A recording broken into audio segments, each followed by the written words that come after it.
ময়মনসিংহ ৬ আসন থেকে নির্বাচিত জনাব মোহাম্মদ কামরুল হাসান। আসসালামু আলাইকুম।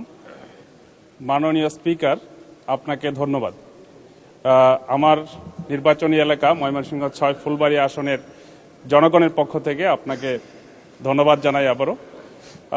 মাননীয় স্পিকার, আমাদের ফুলবাড়িয়া থেকে ময়মনসিংহ সদরের যে রাস্তাটি, এটি হচ্ছে 18 ফিট প্রশস্ত এবং এখানে প্রায় 1.5 শতাধিক বাস প্রতিদিন ঢাকায় যাতায়াত করে। পাশাপাশি এখানে শত শত সিএনজি, অটো রিক্সা, মালবাহী ট্রাক, পিকআপ এগুলো চলাচল করে। আমরা দেখেছি যে 10 মাইল এবং লক্ষ্মীপুর এলাকায় প্রতি মাসে 2-1টি দুর্ঘটনায় মৃত্যু এবং পঙ্গুত্ব বরণ করছে অসংখ্য মানুষ। আমি সড়ক এবং জনপথ বিভাগের অধীনে এই রাস্তাটি আমি 4 লেন করার জন্য মাননীয় মন্ত্রী মহোদয়ের দৃষ্টি আকর্ষণ করছি।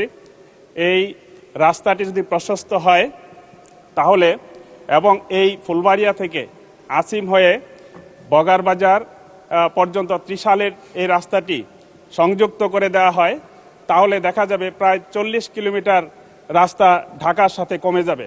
আমি মাননীয় সড়ক পরিবহন মন্ত্রী মহোদয়ের দৃষ্টি আকর্ষণ করছি যাতে এটা সম্প্রসারণ করা হয় এবং 4 লেনে উন্নীত করা হয়। যদি এটা হয় তাহলে জামালপুর সহ ওই অঞ্চলের এই মুক্তাগাছা থেকে যে রুটটা আসছে ওই অঞ্চলের মানুষগুলো এই দিকে যাতায়াত করবে, ময়মনসিংহ শহরের যানজট নিরসন হবে। ধন্যবাদ মাননীয় স্পিকার। ধন্যবাদ।